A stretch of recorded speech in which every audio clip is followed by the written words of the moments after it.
Gentlemen, we did it. A year late, we finally got the podcast going. First off, everyone, thank you for joining the Unfair Fight. I'm your host, Jon Murchison. I'm CEO, founder of Blackpoint Cyber, and a former NSA guy as well.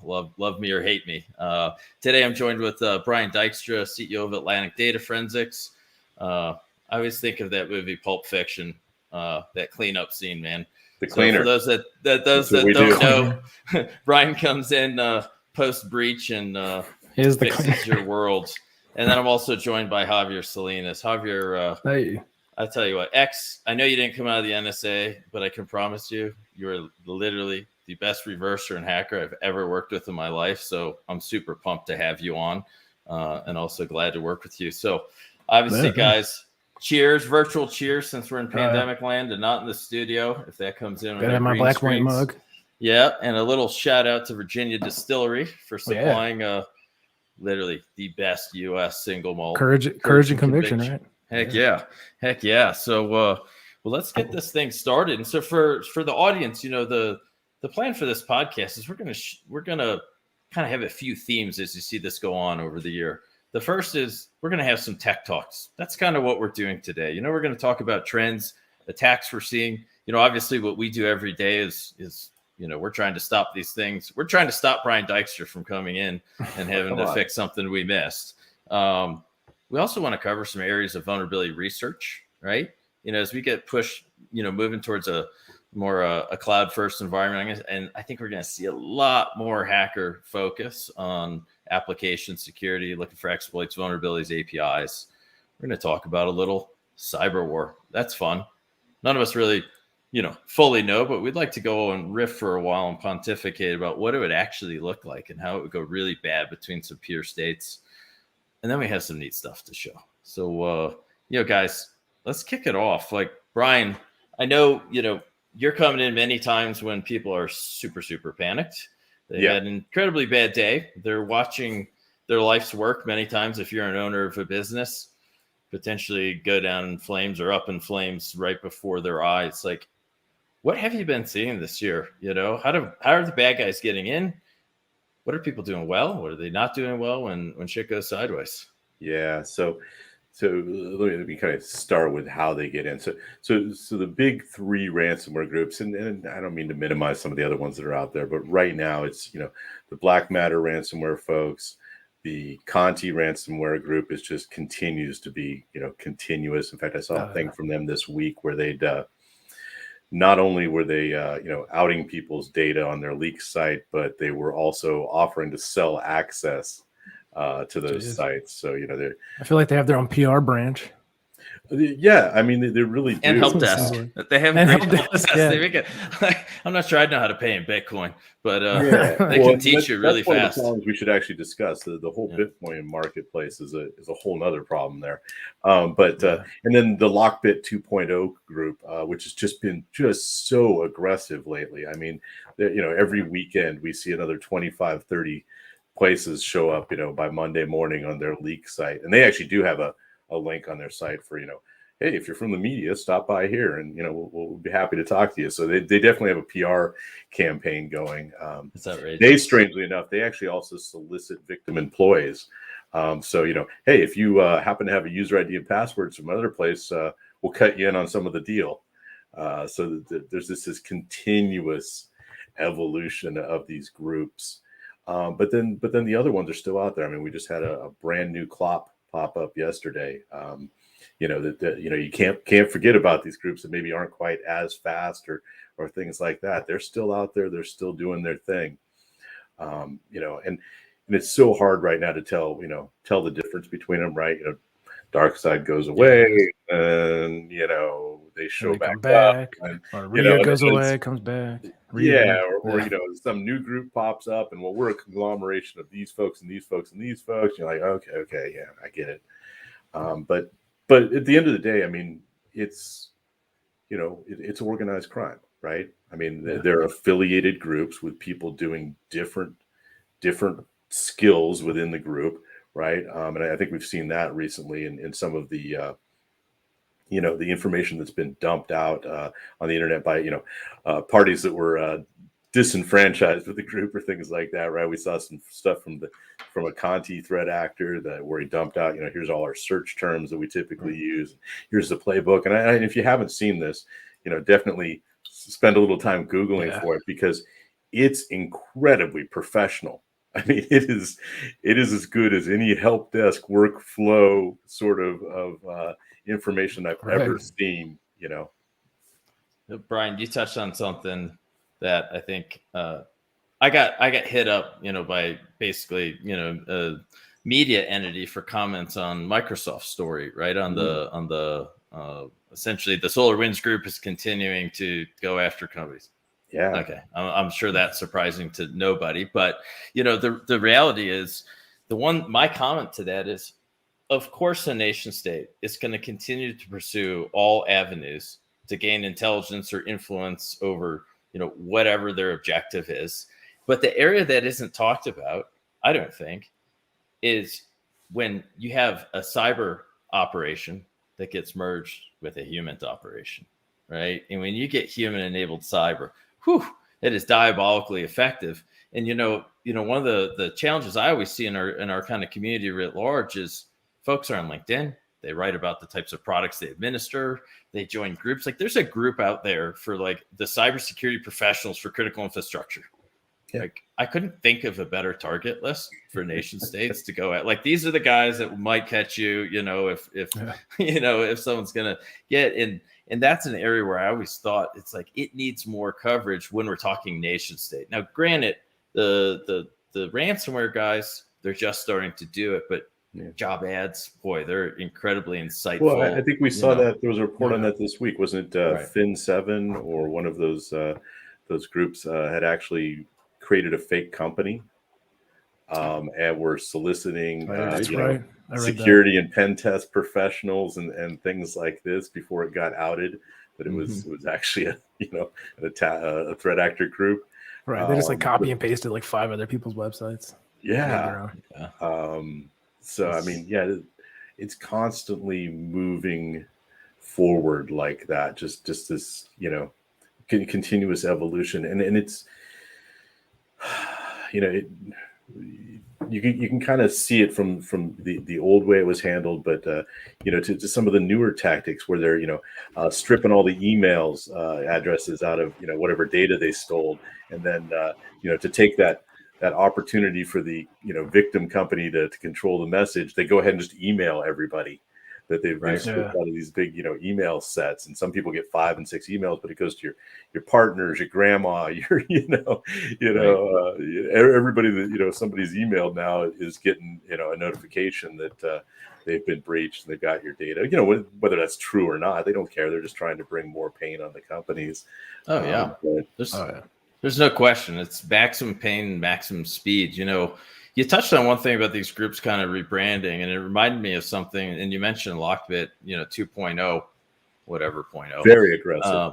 Very aggressive. We just stopped these guys, actually. And what was interesting? And I think a lot of these groups, operate as affiliates. Someday I'm going to get one of these ex-ransomware guys on our podcast. And we're going to ask him lots of questions. But X, do you want to talk a little bit about, I thought it was kind of interesting, the tooling we saw from what I'm guessing was an affiliate, but it's so hard to tell from the outside, right? It really is hard to tell. Talk to us a little bit. These guys are good too. Got to respect their skills, right? I may dog on them a little bit because they're a little haphazard, but obviously it works, right? Yeah. In my eyes, it's not that it didn't really go low and slow on here. So what really tipped it off really quick was they decided to upload like a zip file and unzip every tool that they want to use to infiltrate this network, like immediately. So which isn't the best tradecraft if you don't want to get caught. No, I suggest not to do that. If you don't give a shit and you just want to hit it and quit it, it's right. You probably had 10 more lined up. Yeah, to do. So they put a zip file on there, and and we were able to isolate the machine off with the tools on there, so I could poke through the drives. And what we noticed was, they had kind of generic stuff on there like AnyDesk. I believe they even had a Terra on there. I think they're taking a little took some what do you call it? Tips from the Conti leak.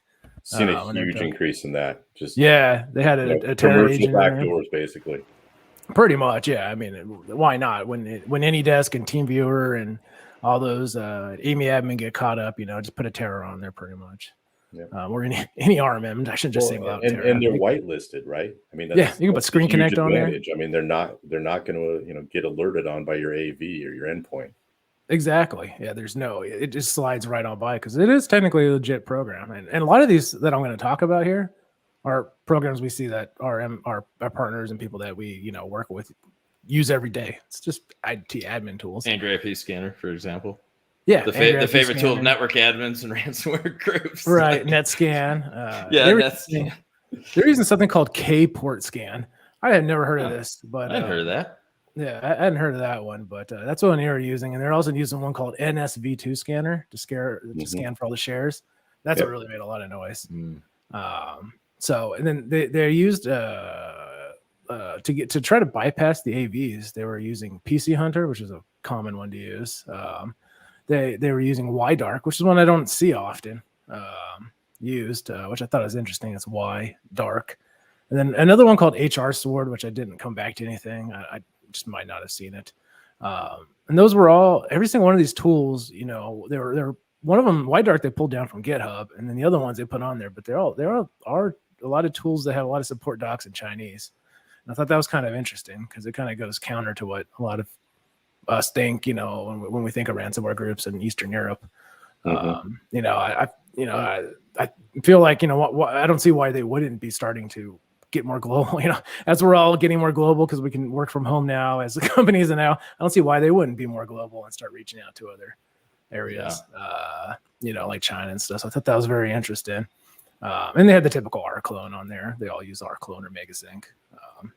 So that's a change up in the Lockbit. And did you guys find they recently introduced their own data exfiltration to a Steelbit? Oh no, I didn't see that one with that one. We've only run across it in a couple of places, but they basically their own high-speed data exfiltration tool, which nice. It's super fast when you're in a cloud environment, right? So if you say an Azure infrastructure, they'll write out to some other cloud provider's infrastructure, like in the UK or in the Netherlands, and the transfer rate is just massive. I bet. So for going from data center out to data center? From data center to data center, right? Cloud hoster to cloud hoster. Heck, could even be riding the same backbone. Could be. But so, and then the point of it is it's already got in a built-in date range capability. So, right, who cares about old data, right? Grab the last 90 days worth of data.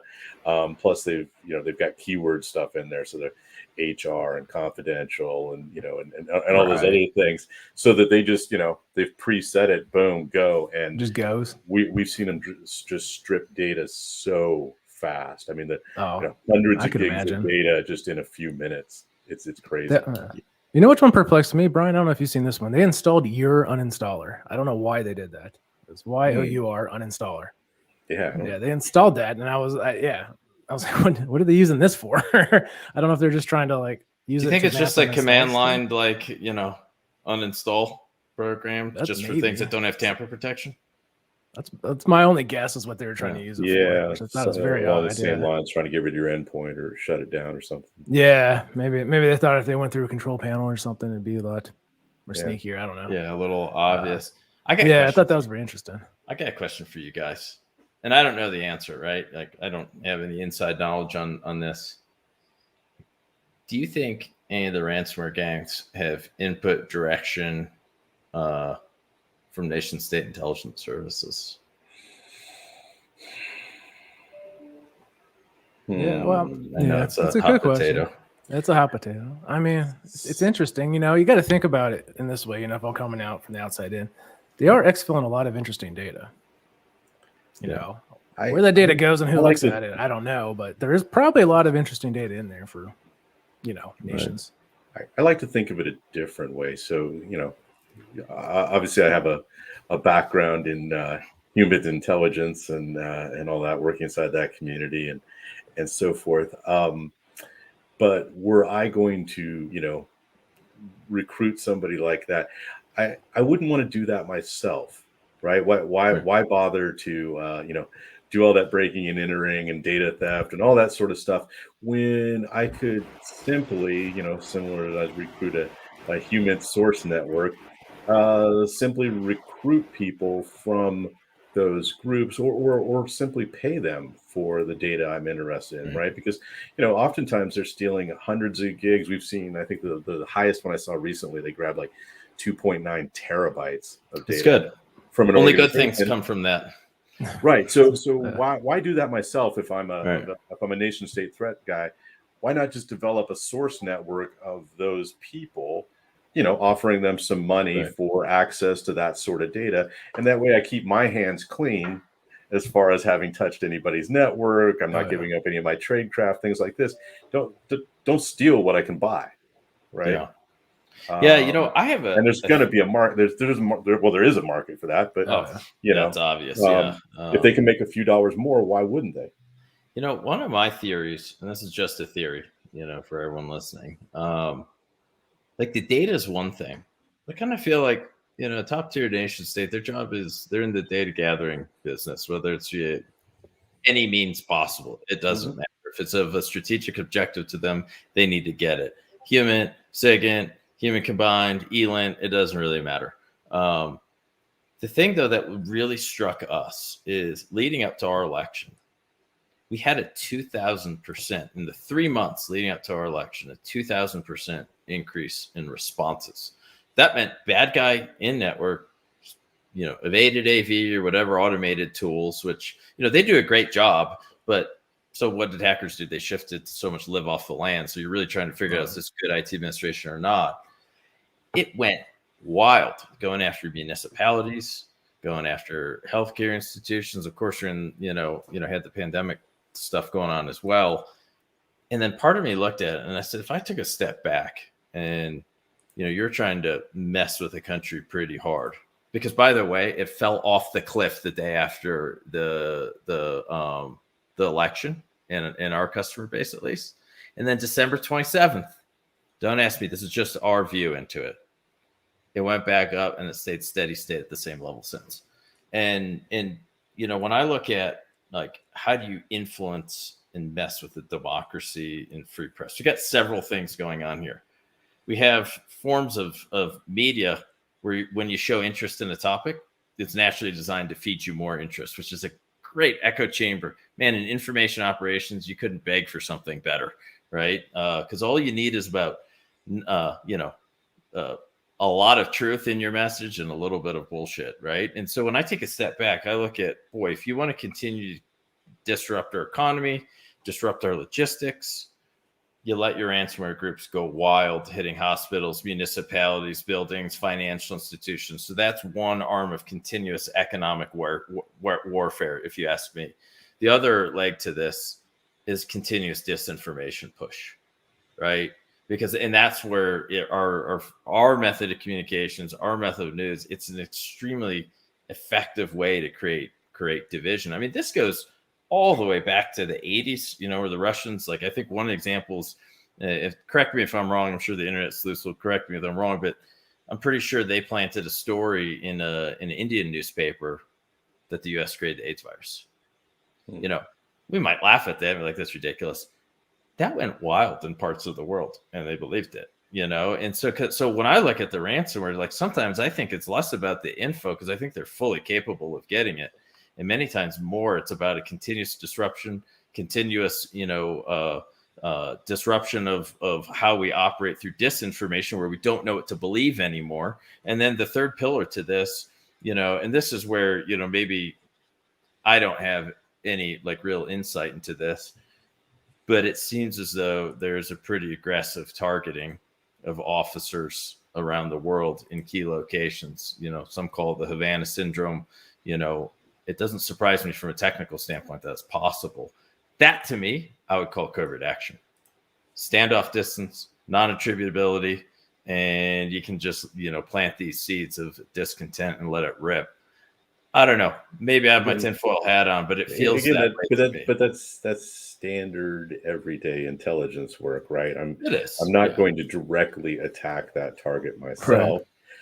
You know, and think about this: if you're a ransomware group operating, you know, in any of those areas, whether it's, you know, Eastern European countries or Asian countries and things like that, where there's, you know, strong security forces, you know, part of what might allow you to continue to do what you do is, you know, cooperation, right? Yeah. You know, just like there's been some great stories published about from the Nigerian, you know, email groups, you know, scamming people and stuff like this, where they talk about, like, for, you know, for every $1 million we take in, we keep about 30%. But 30% of $1 million in Lagos, Nigeria is a nice payday. But I've been there. That's you are right. But that other money, that other money goes to protection, right? I have, you know, I have people that I have to pay off to launder the Bitcoin. I have, you know, the group that I work with, you know, but I also have to pay off local officials and stuff to continue to operate the way I do. You know, but that's part of the cost of doing business, right? Yeah. You know, so we shouldn't be surprised by this, right? You know, it doesn't take a huge leap to go, well, yeah, if I'm operating in a country where there's that sort of, you know, situation going on, look, we'll let you guys, you know, continue to operate, do what you do. It'll be a friendly situation, but here's a list of companies we'd like you to take a look at. You know, here's a list of places we'd like you to actively, you know, to work on. You know, you can still get paid, do all that want. Maybe there's even a bonus plan in there for you. You know, first person that gets into any one of these companies, I got something special for you, right? You know, I know. Who doesn't want the payday? And you get the Nigerian hacker trophy. You know, it's funny is you literally touched on something. I was like, duh. We named this the unfair fight for a reason.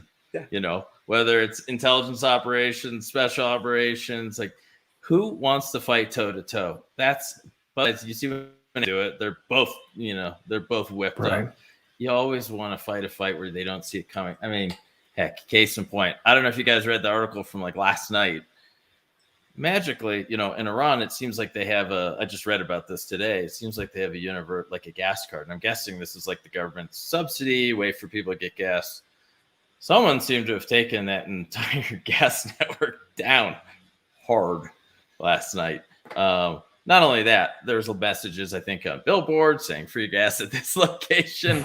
You know, I think that's called the unfair fight, or bringing the unfair fight, whatever you want to call it. But yeah, I mean, we should not be surprised by this. I think the one thing I'd like to see is I'd like to see our mainstream media do a much better job at covering it and not just saying, oh my gosh, look what happened. Like, we should not be surprised by this stuff.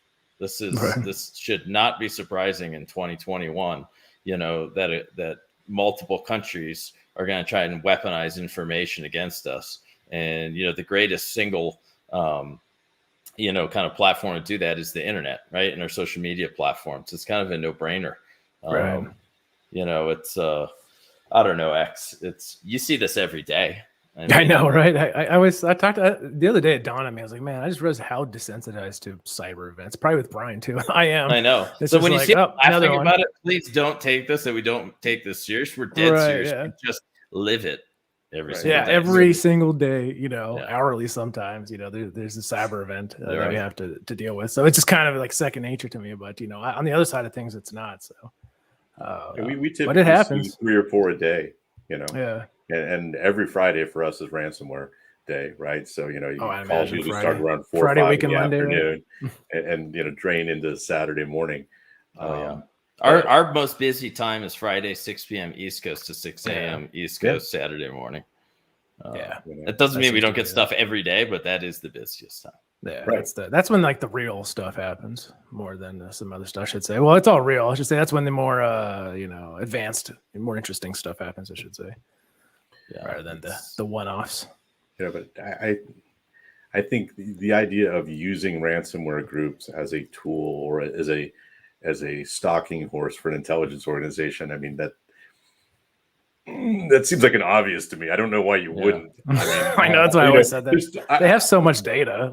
I mean, you know, human collection operations revolve around establishing a large network of people that do things for you, so that I never have to do anything at all. other than manage my source network, avoid getting caught by local security police, things like that.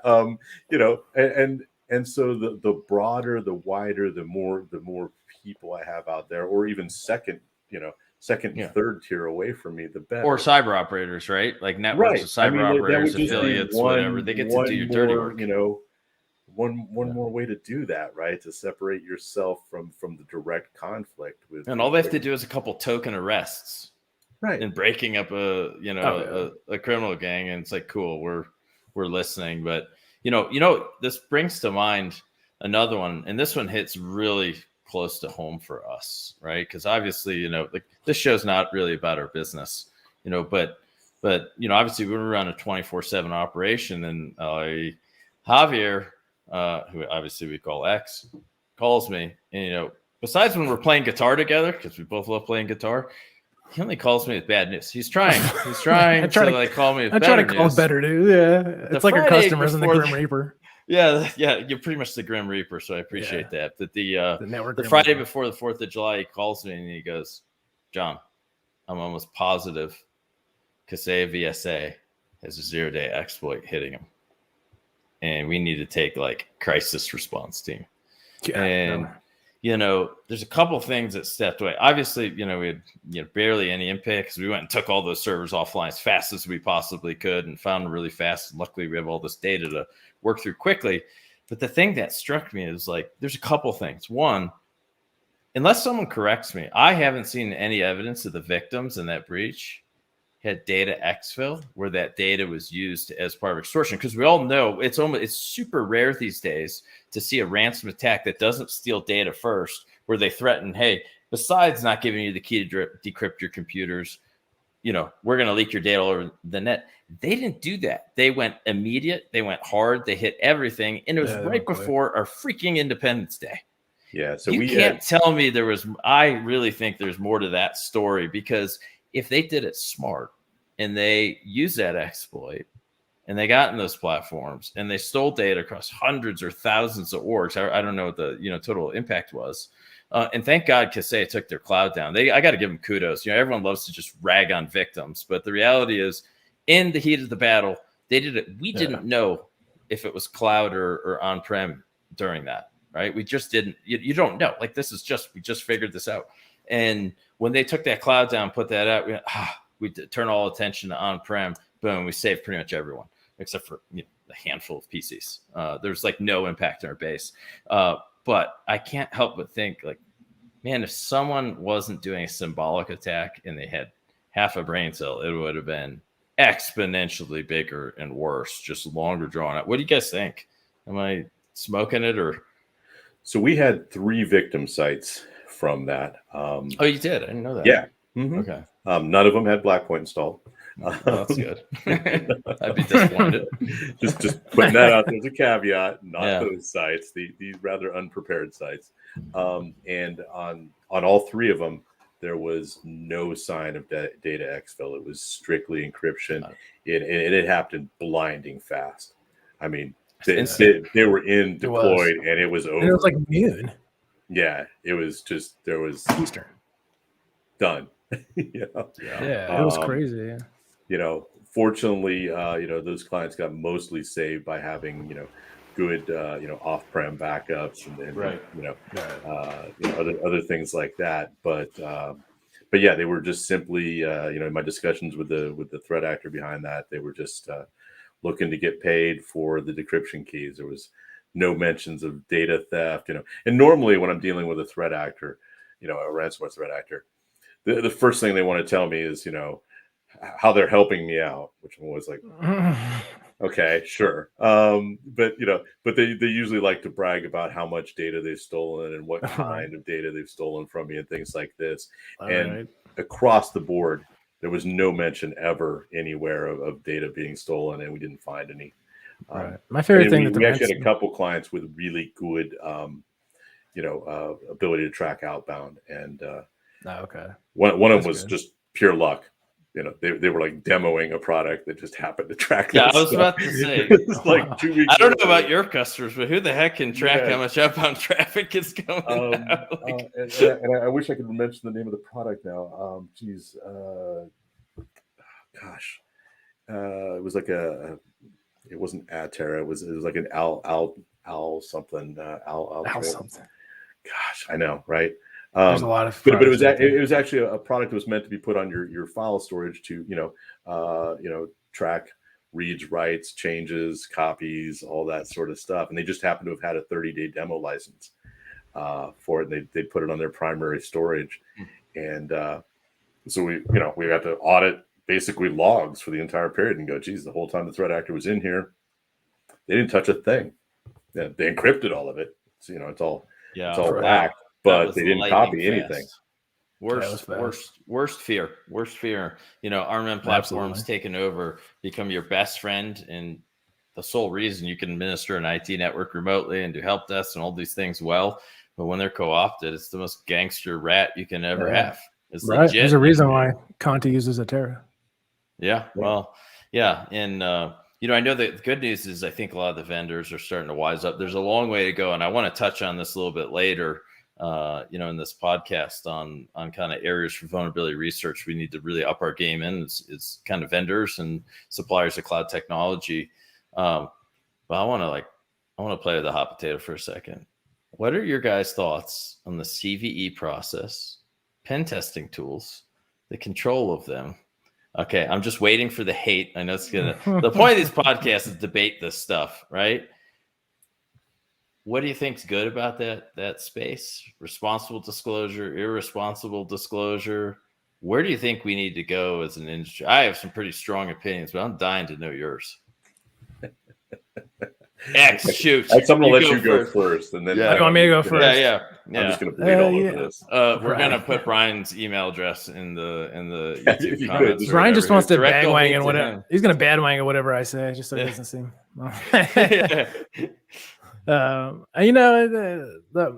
So I would say the idea of the CVs and all that, it's on the right track. Yeah, but it is used as like a personal gain utility, I think, more than it is used as to help the greater good of things. Instead of going through a third party, I'll say in the normal process, instead of trying to get a CV to my name and all this stuff, what I always done is I just go straight to the company and work with them. Like I don't file a CV, nothing like that. I just go straight with them and work. Do you know how many we'd have at this point, X? I never ever take credit for these things. I'd have quite a bit of them, man. But I go straight to them and let them know and work with them. And I actually have not had a bad experience going straight to a vendor and being like, "Hey, I saw something. You guys might want to fix this. Here's some tips." And they're usually really quick. I mean, I don't know. Maybe I just got lucky, every time. But I never seen it. I didn't want to go through because I feel like it arms the hackers a little bit too much. Well, just because we know human behavior, where so many companies out there don't have a patching program, and you can throw shade on them all day long, but we also have to accept this is the state of our industry, I think, right? Yeah. And I always use the analogy, and maybe it's a trash analogy, and I'll let Brian, step into the trap on this one, but let's say we had a stealth fighter, right? Or we have some. Let's say we know darn well, we got an issue with our radar absorbing paint or some angle on this, and these circumstances, you can find the plane. The idea, so we're talking security here, right? National security, military operations. Mm-hmm. Would we ever put out a CVE publicly to let the world know that we had an issue, but we fixed it, but it might not be fixed on our planes yet because maybe we didn't fix it or paint it. And one of my biggest issues is 99.9% of what we stop every single day are pen testing tools that largely came out of the US or Western Europe that have been repurposed. Cobalt Strike, I'm looking at you. Yeah. To show me a ransomware group that isn't using Cobalt Strike right now. Jeez. I mean, it's literally like all of them, right? And so we do this for the greater good or pen testing. But I think the issue is we can't do enough greater good pen testing, vulnerability management, and we have a huge like skill and knowledge disparity gap in our industry, where by the time we put these techniques out, the bad guys are weaponizing and using them right against us. And so, like one of the other crazy things is we have an insurance agency. I just had to go get fingerprints the other day for Florida to resell someone's insurance product. Yet I could probably, heck, I saw a company the other day. They took a weapon, they took an exploit that was out there, made it better, and the bad guys are using it.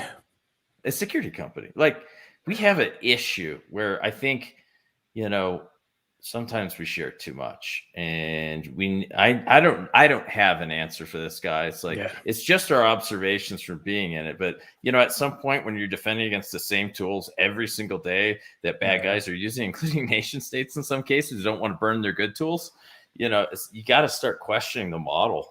Like Dykstra, I don't know what you think. It's a tricky. I see the benefits on both sides, but because the vendors do have to be held accountable too, for ignoring stuff. So there is some upside. So to all my brothers out there working that side of the game, I love you. You're invited to the party still at DEF CON, but you're killing me. You just are. Yeah, I mean, Cobalt Strike. It is everywhere. I mean, it is.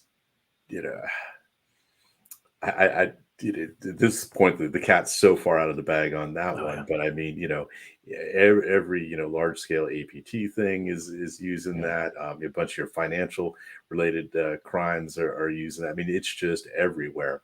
The CVE structure itself. I mean, that has been of the top three things that we see people, things that'll get you ransomware. One, RDP is on the internet, right? Like, stop having that. Seriously, just stop. If you're an IT professional and you're running, RDP on the internet, you're not an IT professional. You're just not. That's what VPNs are for. Failing to have two-factor authentication, right? So your users, usually your C-suite and your IT folks. Again, IT folks, stop running your everyday account as your domain admin account. I don't know. Please stop. Please stop. Please just stop doing that. But I mean, because you're going to get phished. You're going to get phished. I mean, that's how it works, right? I don't target Bob in marketing. He's got no privileges.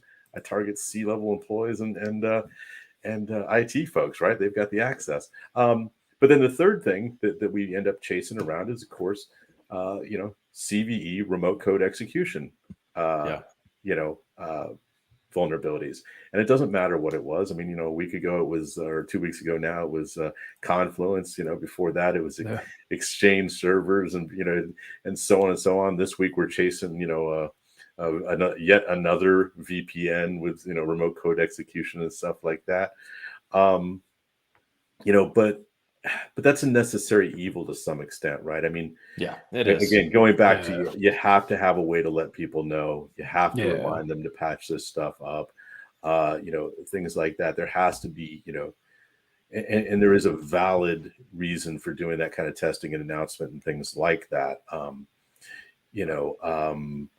The weaponizing of it beyond that, though, and putting it into a commercial tool that, that's security theater. I think it's releasing it on GitHub. And, I'm releasing this thing on Twitter on how to get into this. Git. Yeah, right. All that kind of I stuff. love Git. It's the best malware repository in the world. People dropping it on GitHub Packet Storm and all this other kind of stuff. Do we, and God knows the red team guys, I get it. I get it that you want to share your ideas and stuff, but maybe we could do that closed door instead of posting it on GitHub. Because most of the time, I guess that's what I fight. I mean, I'm fighting tools that are clearly off of GitHub. I mean, we see them directly downloaded from there, right to the server and executed from there, which is another big thing. Hey, IT folks, I don't think your servers need to talk to GitHub. I'm just saying, don't let them talk to GitHub. Or that's not it. Or Pastebin. They don't need to talk to Pastebin. You might not want to. Just say it. Yeah. Until that one developer comes along and screams in a ticket. Yeah. Right. And, I've lived that one. But does it make the blue team game harder? It absolutely does. I just think there's some nuance that needs to be applied. I agree. I don't know of a better process than the CVE process, but let me tell you where, this gives two scenarios. There's a scenario where, let's take Exchange, for example, where there's a bunch of vulnerabilities that's out there. There isn't maybe a push button way for the vendor to just auto patch everything out there, like a pure SaaS cloud platform. Yeah. Okay, you got to get that message out, and you got to beat that drum forever. You have a cloud vendor, a researcher finds something, and a responsible researcher will come to you and say, hey, we found a problem in your platform. You need to fix it. Listen, I feel like I got to give you 30 days or whatever time you want, reasonable amount of time where someone can fix it. And the folks that I know and the folks, that I don't know that are in that space, the vast majority of them do that. The vast majority, because I love this industry. Here's the ones I have issues with. The ones that still, so this is something where there's no users out there that have to do anything to have the patch fixed. It gets auto deployed and it's good. The act of making that what you found was fixed into a CVE, so you, the researcher, get the EPIN. Gotta love that gamer term. So you get that. So you get that street cred for getting the CV out. We all know there isn't a product out there, if you look hard enough, that you're not going to find issues with. And when you kind of crack the door open a little bit, it leads off into tentacles of other paths you can go down looking for other vulnerabilities or exploits. And I think the biggest challenge there is that truly in the interest of the security of the end customers? Because when you go down that path, there can be a time to boom that you just can't overcome sometimes. And so to me, I always just think there needs to be some nuance. And this is one of the challenges when there's zero controls and it's the Wild West. You get totally different behaviors where some people are so interested in having their name out there. I mean, man, there's some pen testing frameworks that, oh my gosh, I love the guys writing it because their work is fantastic. Yep. However, I never saw those techniques prior to them releasing them. And now I see them every day. That's challenging. I'm not sure that's good. I'm not sure. This is tough. I don't know the right answer. It's a tough one, yeah. How many years have we been chasing PowerShell Empire and its spinoffs? Right. And by the way, the devs on that, mad respect, really good work. Yeah.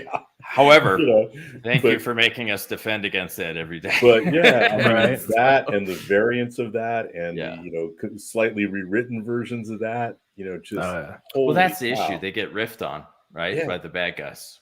But I respect the people that do it. All the guys that I know doing that work are 3 times as smart as I am, on a bad day. Impressed. But the flip side of that too is I know that a lot of them, they go to these companies, these commercial organizations, and say, hey, we've found this problem with your product.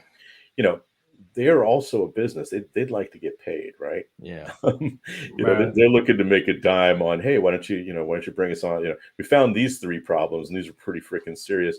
Why don't you toss a little money our way to help you, further secure this product that apparently has got some issues with it?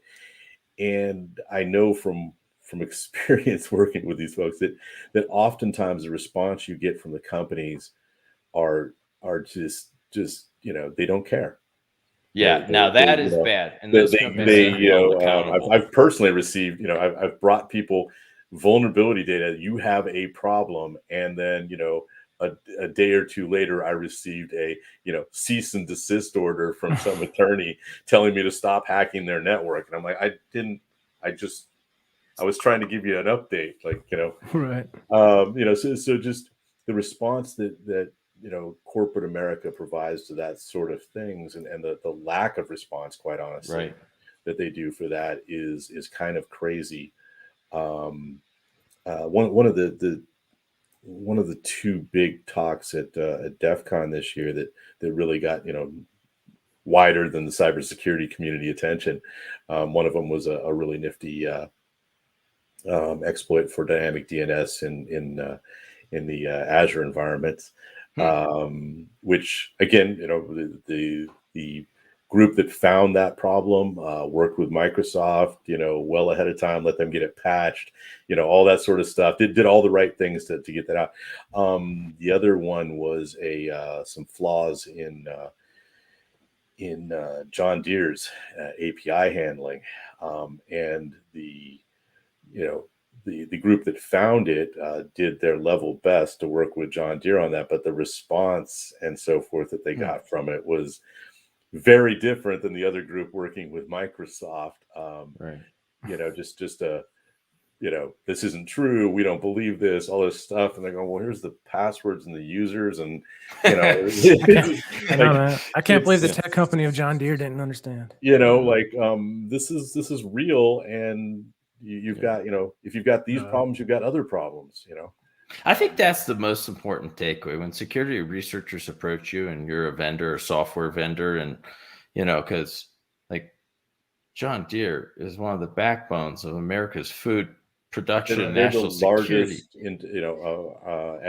Agro-industrial equipment maker in the world. Massive respect to them. It's just, you gotta, like, I'm not familiar with that example, but I would just say writ large, like, take it really serious. Take that is literally, kind of ring that alarm bell early. And another thing I think is really important for vendors and cloud vendors and everyone, kind of running publicly facing APIs. Yeah. Boy, the security researchers you want to be really tight with are your application pen testers. Your guys looking for code execution techniques, just in, kind of foundational security challenges, because that can be the difference between a global event and not in some cases. And so, and especially our blue chip companies in the US, I mean, as far as I'm concerned, they're an element of national security. And, they can make, or a single person can make a bad decision, but it's our job to kind of help wrap our arms around them and help them get to where they need to go. Definitely cease and desist letters from lawyers are not helpful. It's a bit much. Did you hear about that, the guy that found a problem with the HTML on like Missouri's website? No. Reported it to them, and then they called him a hacker and said they're going to press charges. And had it just like in the HTML, it was a leak that had some sensitive data, and he just literally pressed F9 and or whatever it was in Chrome. Yeah, and that would not be hacking. And he was doing them a favor. Yeah, I've personally made those calls, right? Like gone through people's directories, looking for the chief information security officer, or the the CIO and stuff, and with a wad of data that belongs to them, going, hey, subsequent to another investigation we're on, we found a bunch of your user IDs and passwords, or we found a bunch of data that's most definitely yours because it's got your name on it. Right.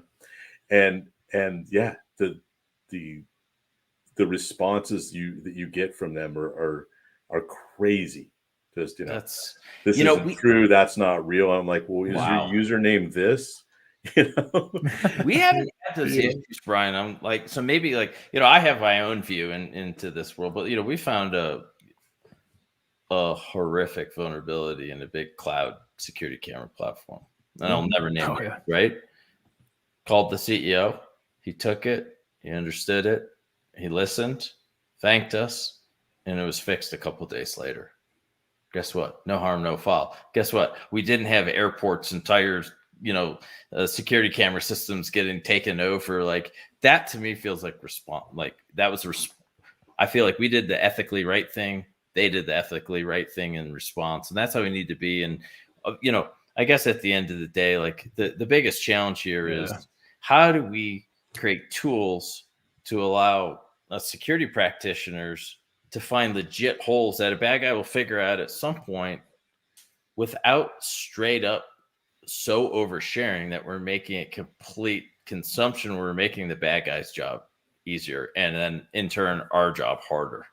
And I don't have a good answer to it. And boy, I'm not a guy that's going to jump up and down for regulation because it's usually implemented so poorly. But it's just there's got to be a better way. We got to think of a better way. Right. I don't know it. But speaking of that, areas of vulnerability research. Right? Let's just talk like endpoint agent, SaaS applications, like, you're kind of a pro in this stuff. Where are you seeing areas where we really need to up our game? Right. And obviously we're not going to out any specific vulnerabilities we've seen, that we haven't shared privately, but just like big picture trends. I can see that the trend lately this year has definitely been firewalls and VPNs. Yeah, it really shows how much you need to, monitor your external risk with that side of things. If we're going to go on the network side of things, because, geez, and I can understand too. Sometimes, coming from a network background like you, John, sometimes I can understand about being apprehensive about patching my firewall. It's a lot of work. But oh my gosh, that's like in a router. That's like the scariest thing in the world. It's working perfectly. Exactly. Good luck. But you got good luck touching this and jacking BGP up and right. But my thought is too, if you are that apprehensive, and then there's more fundamental issues than an exploit going on when it gets to that sometimes. But I can understand the apprehension. I've been in the shoes many a times before. What about Can I make a pitch on the VPN side for just a second? Yeah, go for it. Again, let's call it PSA. We need like Stream Deck buttons so I can highlight you right now. This is for all my IT and network people out there.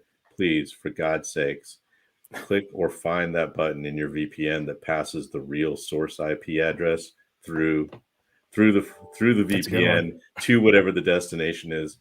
Give your friend Brian some sort of logs to work with in the future. He doesn't need that natted IP. No NAT. I don't need to know that everything came from your VPN. I really like to know which ones came from Russia and which ones came from your legit users. That's funny. Man, I can see that. Isn't that funny? And PSA. Details matter. That applies to Citrix too. Just saying, Citrix Farms. There's a little button for that. Click it. Get that. That's a good PSA. X. What about let's jump down a couple of levels. What about intra-process comms that are unencrypted, name pipes? Yeah, that's another one I've been very interested in, and I found quite a few things going back to disclosing stuff privately. There is a lot. So inter-process communication happens a lot over named pipes. A lot of people don't know. I wouldn't say they know what they're doing. They just don't understand how the name pipes work that well, and they don't understand that there's permissions. There's a lot of stuff based around this things, but the easy mode is just to let everyone and everything have access to this name pipe. Well, if, in that case, then someone could put anything they want on a name pipe, listen on the name pipe.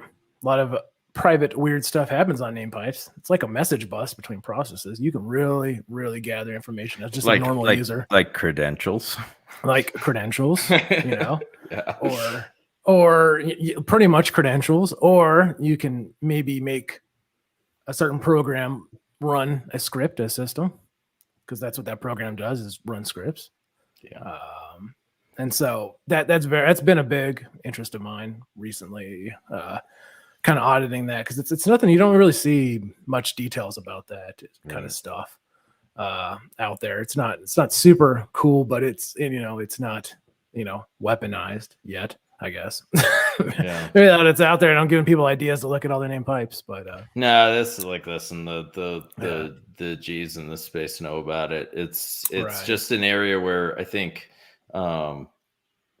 it's a little bit of an oversight, I think, in modern development. Would you say it opens up the door for new kind of jump up, privilege escalation techniques? Absolutely. So, really, like we put this out there because I think it's an interesting space for vendors to just double down. If I could see, like, what I would love to see, I love pen testing, right? I love red teaming. I think it's fantastic. The challenge is many times I think red teamers are so hamstrung on the rules of engagement when they go after an org. They skip certain things that are actually really hard as the bad guy.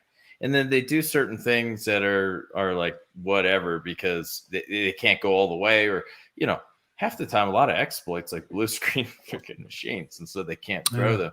What I would like to see is a lot more interest in the application penetration testing side of the world. Because I'm not just talking about double click and burp suite. I'm actually like doing stuff. But that's a higher level skill set. Your pen testers that can do application testing. I agree. One, it's more expensive. It takes time. Yeah. I agree with that one, because I even struggle with that stuff sometimes. I'm not the best at the web stuff. I can reverse engineer anything, but when it comes to the web side of things, it's definitely a different challenge. You're right. And in that pen and app testing space, there is very much a client that understands it and is willing to pay for the quality work. Yeah. And then there's the other 90% of the clients out there that want it as done as cheap as they possibly can because they're looking to check a box on a an audit or a compliance report or on their insurance application or whatever. So they're not even going to look at the results. They just they're looking to check that box that they got it done. Yeah. I wanted to talk about this because, like, as folks watch this more and more, know it's our first podcast, I just want to plant that seed that this is an area as we go more cloud, we go more distributed agents. Yeah, this is an area vendors need to look at closer to get ahead of everything. I mean, it's used in Metasploit, it's used in Cobalt Strike, it's used in regular SMB connections. I mean, it's everywhere. Yeah, no, it's it's an interesting space, X. I'm glad you've been digging into it a bit. I think it's good, and this is a perfect place for those out there. Like, this is the time to privately talk to those companies because here's the deal: you can't give them the standard. I give you 2 weeks to unF this. It's not even that hard. Yeah, at least give them some tips. Sometimes they don't even know how to fix it. To be honest. Yeah, I mean that's the truth. They don't know, or they're insecure about saying they don't know. Yeah, right? Exactly. And maybe that's why I've had better interactions because I can, because I'm one of them. Take a while to fix. Like, imagine if you had 5 million agents out there, and you had some of these issues. Like, and someone has a gun to your head. You got 2 weeks before I CVE your ass and get all the credit. But I can't fix it in 2 weeks, or I don't know. CVE your ass. Yeah, CVE your ass. Hashtag. Yeah. CVE your ass. So I think that's an interesting area. So. Again, to my legit red team brothers out there, I know you give them a lot more time than that. Yeah, there's some good ones. There's good ones out there, man. But it's like a Twitter. It's that vocal minority that takes over. There's always some thrill seekers out there. I'm looking at you, some security companies. Yeah, I just think it's important to have an honest discussion. No agenda, no color. Let's just call it like we see it. The other thing to realize is, we could be wrong on some of this stuff. It's just our observations. We've been in this industry for a really long time, both offensive and defensive. And I think it's important to have some honest dialogue. Yeah. All right. Time to put our tinfoil hat on. Wait, before you jump, I mentioned the Netcasea thing we were talking about earlier where, files didn't get lifted. Right. And I couldn't remember the name of the tool. It was Varonis. Varonis is a file tracking tool that they had there. That let us verify file by file on their entire file structure. That here's this giant file stash where all the keys, everything in the kingdom is here, and there hadn't been more than like 30 meg of file transfer, and during that whole period of time. Yeah, ransomware is every day. We get a little bored by it, even though it's incredible. Like, just from a nerdy side, like, we get a little bored by it because we see mostly the same tactics every side. But there are some really good, clever operators out there, and it's important to always learn as defenders is what they're doing. Because you know what? These guys push the envelope sometimes.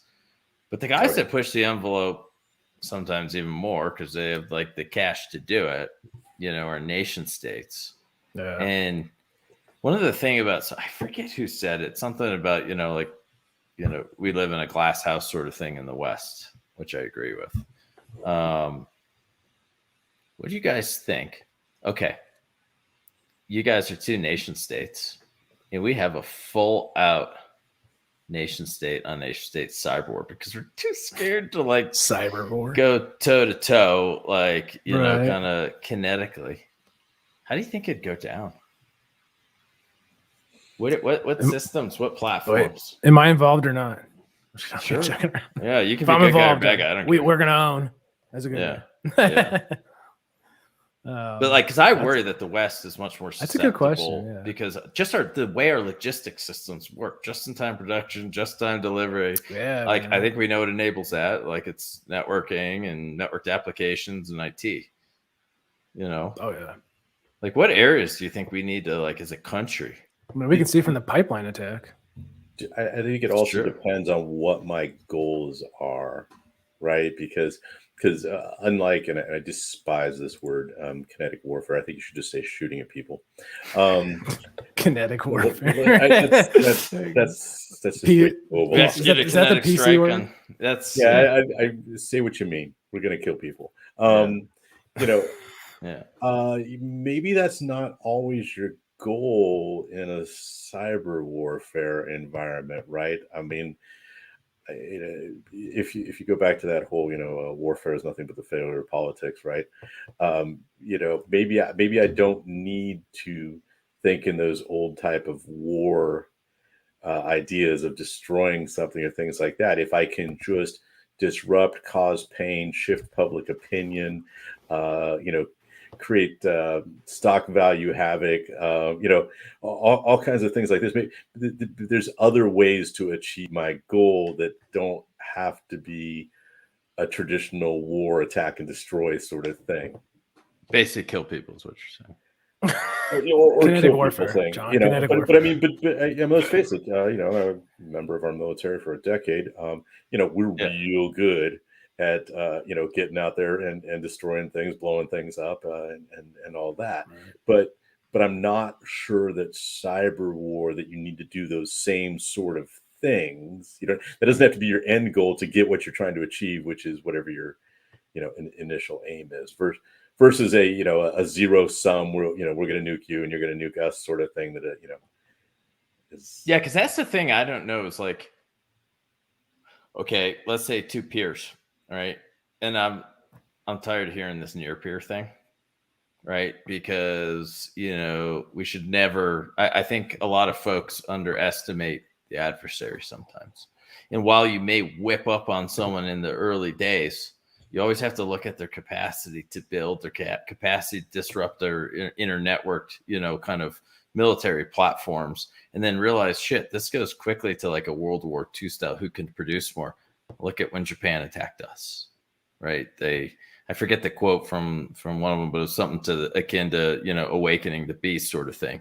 Right. And so, the thing that I always think about is like, well, it's not in their interest to do that, but it might be in their interest to go full out time, disrupt all forms. I think cyber warfare is the greatest economic weapon you can deploy, short of a country that you already own and you can sanction economically. Mm-hmm. Because it worries me, attacks on mobile platform providers, internet service providers, core infrastructure. I'm seeing way too many articles coming out of China on BGP attacks. I'm an ex-network engineer. That scares the freaking shit out of me. Yep. Because there's been a lot of fishy route hijacks I've read about. Yeah, there's route hijacks, and boy, you can go so farther, so much deeper, and you can do all that stuff. Well, and Facebook being down a couple of weeks ago, right? And that's true. And all that. I mean, what was that? That was an internal routing, mess that for 2 days kept that was kind of interesting, right? They couldn't even get in because their badging systems relied on DNS. That's what happens in a lot of, like, when you looked at, like, there's two like core areas I look at that are like the crown jewels of almost all IT operations, especially as you get bigger. There's your core routing and switching infrastructure and your core authentication infrastructure. It's called Active Directory and your routing infrastructure. And when those two things get jacked up, I mean, I think one of the interesting things when you read about, and I don't have firsthand experience, so I want to caveat everything I'm going to say. When you read about the NotPetya attack, that kind of worm that ripped out, that essentially stole creds, it delivered a purported old exploit, from some agency, that didn't work very well anyway. Most of the success was from credential theft, and then it used all the normal lateral spreading techniques, we see every single day that the ransomware groups do.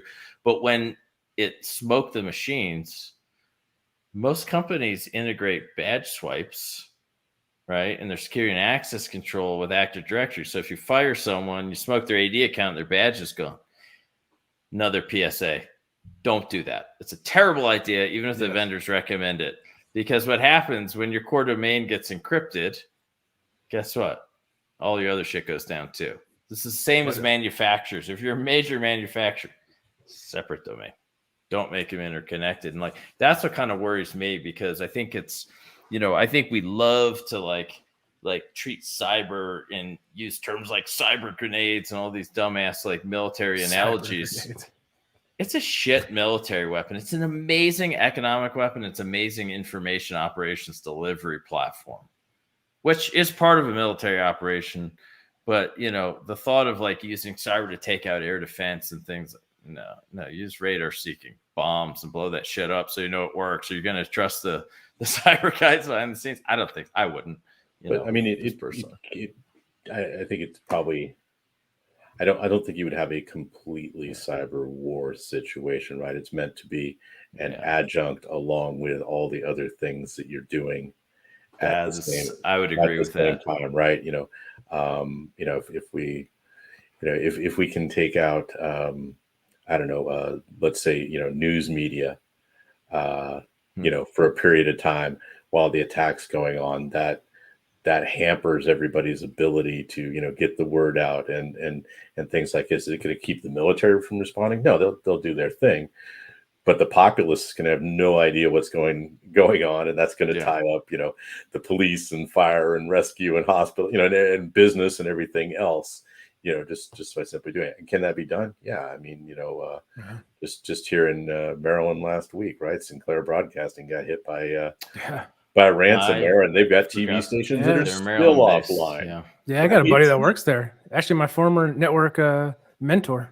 He's the network guy over there at Sinclair. Poor guy. I messaged him right after that. I was like, US, it's like, well, whatever. I got 8,000. I could have helped you. I can watch. But if I'm in, you know, Romania, do I have 800 other TV stations I can turn to, or do I have 3? You know, and stuff like that. So I mean, and you know, so communication becomes a thing. And then I think you also need to look at what are the things that matter to people that they're not necessarily well prepared to do without.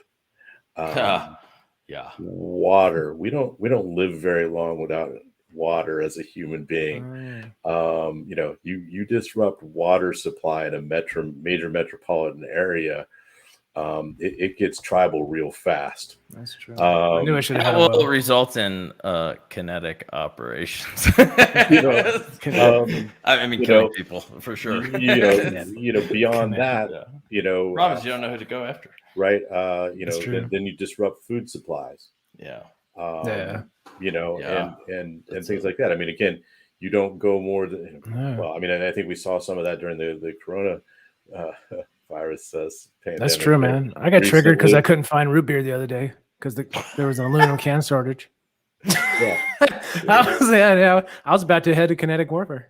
Yeah, but you know, but what really puts pressure on a populace, right? Those everyday things. You know, I know I can do it, but I mean, I don't know how many of my neighbors are prepared to live without power for a couple of weeks. Yeah, not me.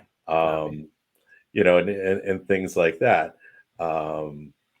So those are, you know, disruptors that while the military may function just the way they do, you can bring a lot of pain on the populace, and that pain will be reflected in their leadership and everything else. I mean, you know, one of my big concerns about ransomware, and people ask me this silly question all the time. A lot of politicians ask me this question. I got to stop talking to politicians, but you know, they ask me like, you know, what do we need to do, you know, politically to get people to pay attention? And I tell them the same thing. It's like, I don't think unless we have a major disruption of service on both coasts at the same time, that you're going to see a public will to actually do that, or a political will to actually make some of those hard decisions around that. But at some point it will happen. I don't know what it's going to look like, you know, but you know, we know that, you know, disrupting the Colonial Pipeline, while that was bad for those of us here in DC, Maryland, Virginia, West Virginia, places like that, you know, and North Florida. Carolina, that didn't cause enough problems to really, but it was kind of it was a canary in the coal mine of what could happen. I think that should be the biggest freaking wake up. Brian, I didn't realize I was mountain biking in Maryland, and I come up to the top of the hill, and there's a little substation, and it's the freaking Colonial Pipeline. I don't even know it was there. You know, so that one hit a lot closer to home than we really thought about. And honestly, the interesting part is, you know, I can't verify this independently. I'm sure folks on the internet will. But I read articles that there was a run on gas in Florida, which wasn't impacted at all from it. But so like psychologically, when you think you're going to go without something you deem completely necessary, like you're bringing up the stuff that like I think makes everyone really nervous. And I think the other part, like it's really a lot of the regional utilities are the ones that need more attention. But so that's where a nation level cyber war, they could figure that out. They could, do the planning and the mapping and what'll create the largest scale disruption to achieve, like I said, again, whatever the goal is, because again, war is just, politics gone wrong. Sure. Is what are we trying to achieve? But they have the ability to do that kind of analysis ahead of time to get the biggest impact out of it. Right. And speaking of nation state, Brian, I think we have some, this is ancient. It's not being used, I don't think, anymore. So, and we're not going to attribute it to anyone, but X, do you want to show a little bit of what reversing of some nation I love the show and tell portion. Here's some show and tell. Yeah. Here's some show and tell. Yeah, for sure. Go for it. Let's see if this platform can handle the screen share thing. Let's see what happens here. I'll share my screen. Yeah, so for reference, this is a particular tool set that we caught years and years ago. I think it's shared, right?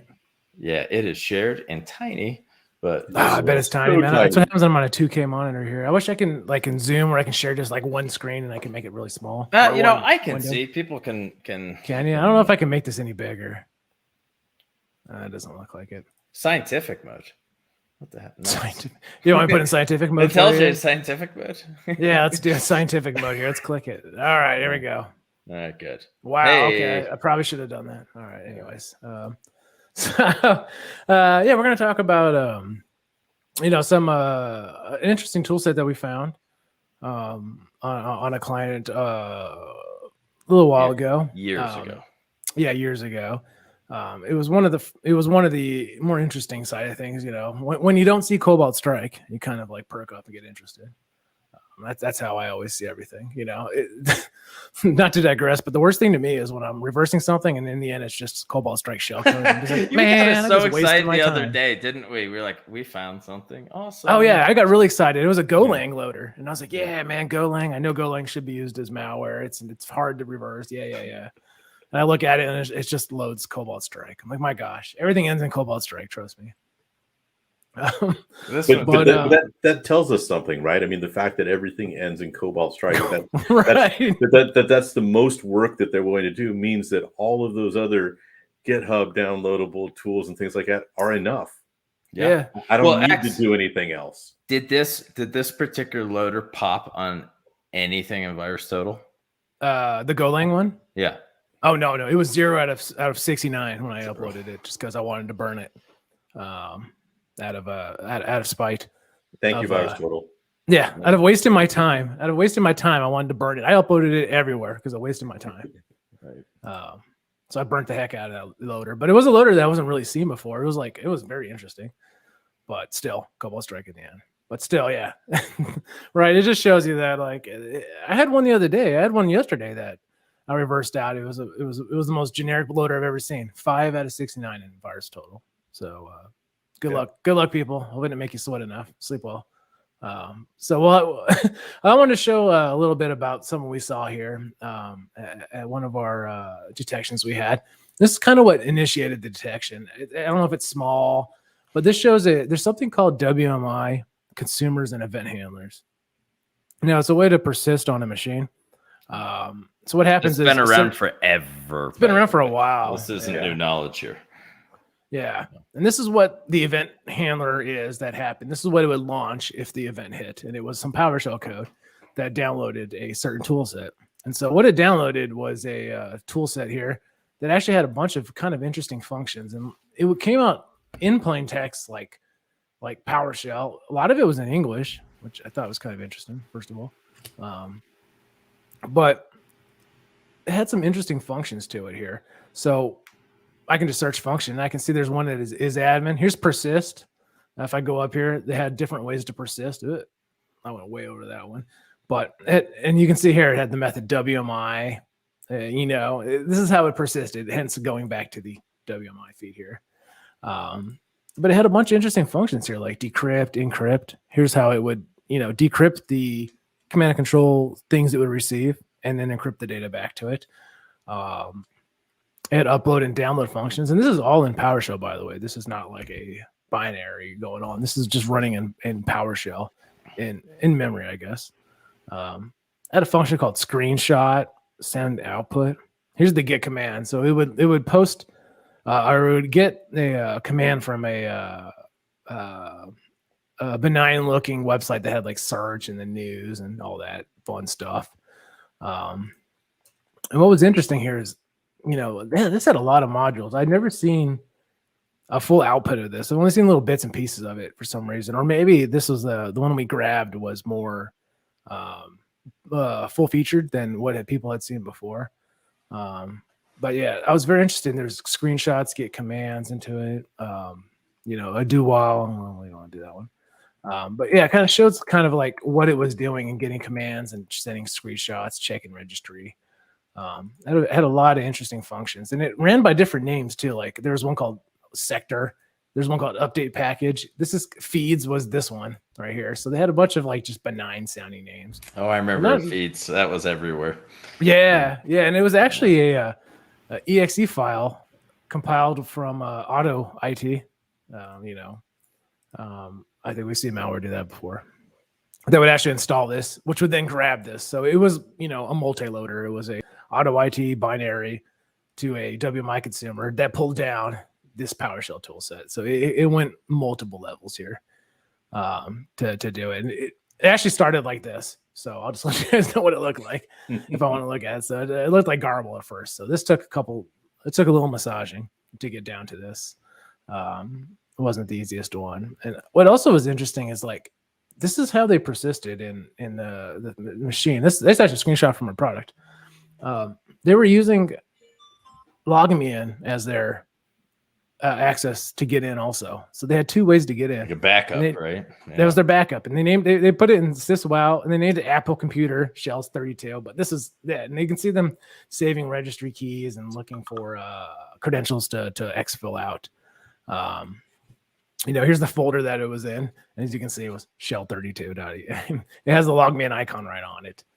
So I thought that was interesting. And they had a service called Windows UI Cred Dialog Controller that persisted as LogMeIn. And I didn't see much information about, this PowerShell loader in this group using LogMeIn as kind of like a backup or an initial way to get in to kind of put down. So they could have just got in with LogMeIn. We were installed post this happening. So this kind of came up, as we were rolling out. So we didn't get to see the initial ones, but it could have been, LogMeIn put this stuff in because they found this thing interesting. And there's my exe files.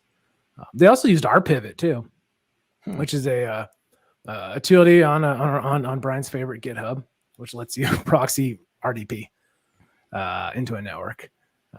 So they also use that too, and I had some. All the fun redirection for all those new in cybersecurity. You must always get steeped in redirection, right? Learn it, understand how that works. It usually there's a lot of news for a loop. I agree with that one. There's a lot of tools out there that will use tunnels and redirection like that. That's very, very powerful. I can't remember the one. I ran into a pen tester once that we caught that used. I can't remember that old one. F-pipe. It was F-pipe. Been around for a while. Yeah, it was F-pipe. I can't remember the one that. Someone recently did a pen test on a client that we had, and we saw they were using some type of redirector software, and it was kind of interesting. Put it out that way, but I thought it was interesting. So that's kind of shows you, what a PowerShell, like a custom PowerShell, piece of malware, I guess, looks like, and it's all encrypted over the wire. It's reaching out to HTTPS. Good luck. Good luck with your IDS. Yeah, this didn't pop on any anti-malware platform at the time. At the time, not at all. All right. So, the point of showing this is just kind of that, this represents like, what a nation state would build. That is a rather extremely effective and really like not expensive to make capability. No. So that's why it's so important for the defenders out there, in our opinion, is to focus so much on tradecraft. Yeah. You got to always think like, when you land in a network as a bad guy, you still got to figure out where you are, who are you running as. Did I land on someone's computer at home? There's so much you have to figure out, and it's not all about the malware, right? The malware many times can come last, and nation states love to put kind of their throwaway tools to get C2 going, and then they'll bring other things down over time. Ransomware groups, it depends on the group. Some, like, we saw with the Lockbit guys, they're going hard, right? They just want to get some and win. And I think it's just really important to understand, how the game's like really played.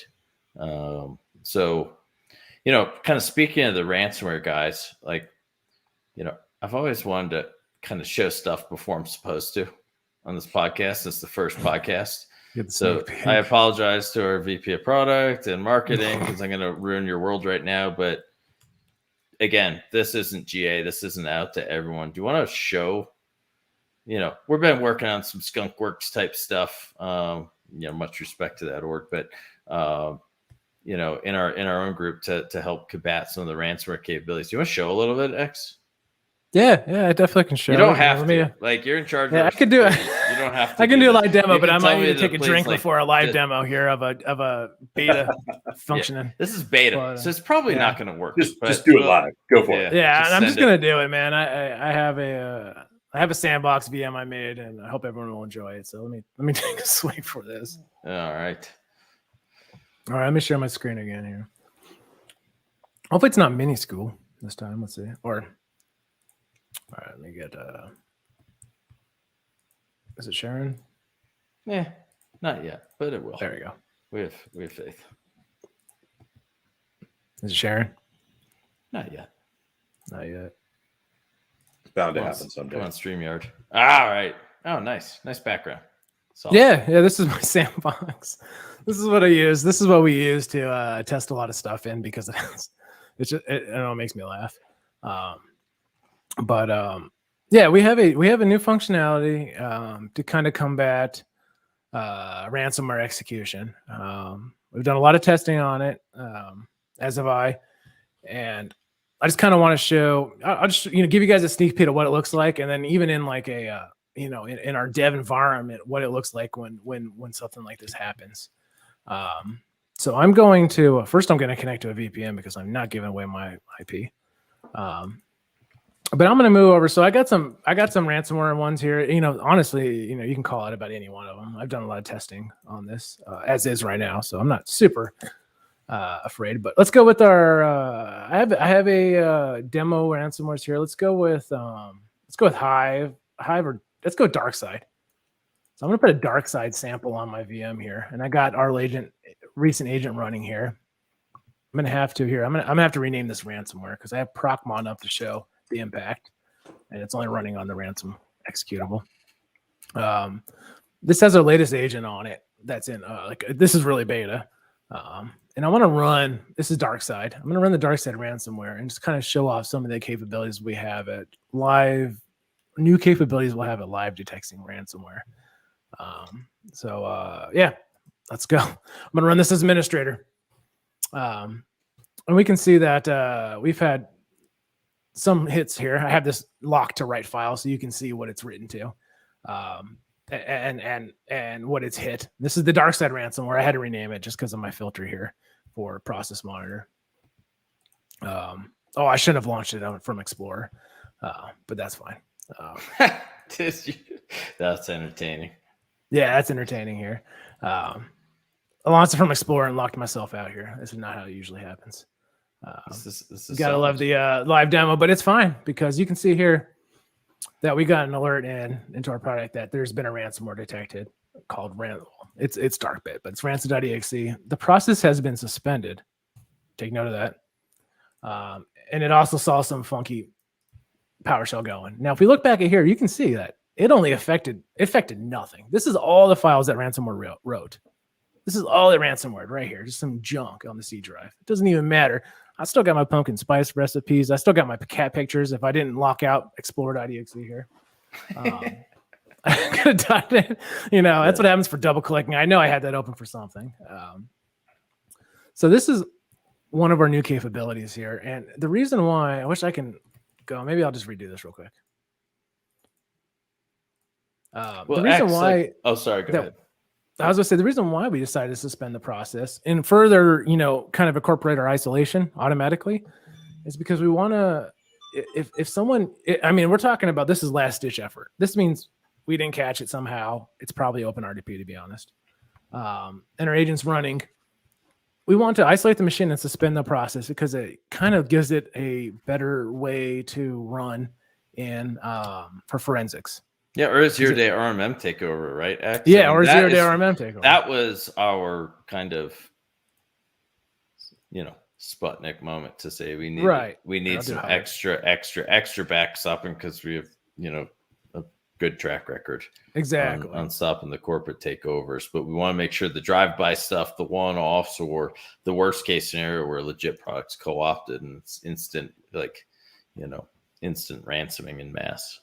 Absolutely. So this time I'm going to use Hive this time, just to kind of show off another one. I'm going to launch it from here so it suspends, this process, not my explore.exe. So we'll launch a Hive sample here. Hive takes a couple seconds, to be honest. But like I said before, what we're trying to do is I've seen a lot of products out there, they'll just kill the process. Well, you don't want to kill the process because there could be stuff in memory. There could be a bug. There could be something written to disk, as you'll see with Hive, that it might be interesting in forensics, like, the keys, the private keys in memory. So we don't want to kill the process because that might leave something unrecoverable. Rather, we did that for Brian. Yeah, we did that for Brian. Rather, if we suspend the process and we suspend its execution, it preserves its memory, but it stops its execution. Now, this is something a little bit different than you've probably ever seen before. And so we can see it started smacking some files here, but our agent already suspended it. It barely hit anything here. You can see this is all it touched. Nothing. It didn't touch anything, and we've already suspended the process. This means it cannot go anymore. If I open it up, all the threads are going to be suspended, which means all the processes within here, it cannot happen. And you can see here, even if I look at my desktop, there's nothing even on there messed with. My cat pictures are good. I got nothing wrong here. Even this cool dinosaur cat hasn't been affected whatsoever. We need a dinosaur cat. We did it. I don't know if this is animal cruelty or not, but a dinosaur cat. It's kind of cool. It's a legit haircut. I'll give it that. It is. And you can see here on our product, we caught it again. We've caught ransom.exe happening. Process has been suspended. True. And nothing's been affected really. This is such a minimal impact to this machine. Like literally it just put down like a how to decrypt file and it put down this key file. Very interesting, right? I think maybe someone in forensics might be interested in a .key.hi file. And that's the reason why we want to kind of keep it in a suspended state. It stops it from executing, doesn't encrypt anymore. Hopefully, we'll get to the point where we can get it into an auto isolate and it doesn't, really affect anything because it's been stopped so quick. And if anything does hit, hopefully someone in forensics can take whatever's running in memory and maybe be able to decrypt the file. So it's kind of a new capability to have. We kind of entering into the auto land of things, but I think it's very effective. And I've been really interested lately in the doing. I'm really interested in deception technology, but doing it correctly and not kind of like making it hokey as I've seen before. So yeah, man, I would agree. Like it's and this cool cat was saved, man. My pictures of cat and mouse game, no pun. Right? Cat and mouse game. You always need to respect the skills of your adversaries. Always, right? Never underestimate them, no matter how poor you think they are.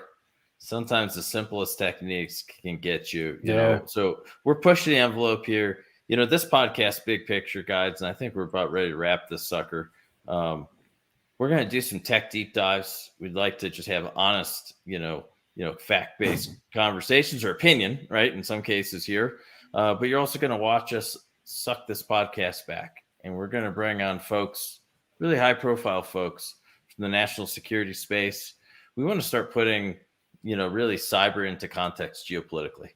And because I think, at the end of the day, like, while we know full well details are many times the only thing that matters in cyber, because that's what the bad guys are taking advantage of. That's what us defenders have to understand, roll around in, wallow in, and embrace.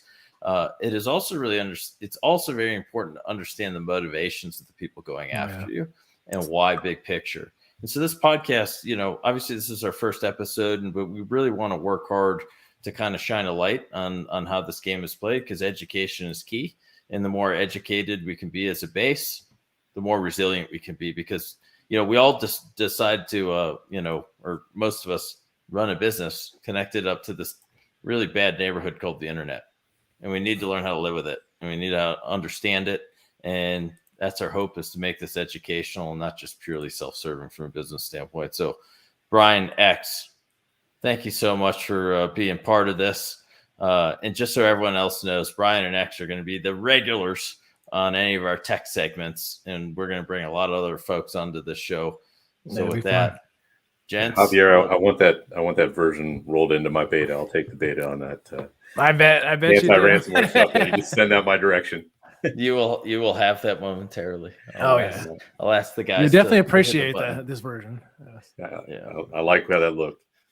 All right, guys. Well, that's a wrap. Thank you so much. It was fantastic. And for all those listening, this will be post-produced and published to all the major podcast platforms sometime next week. So look out for it. Thank you very much. See ya.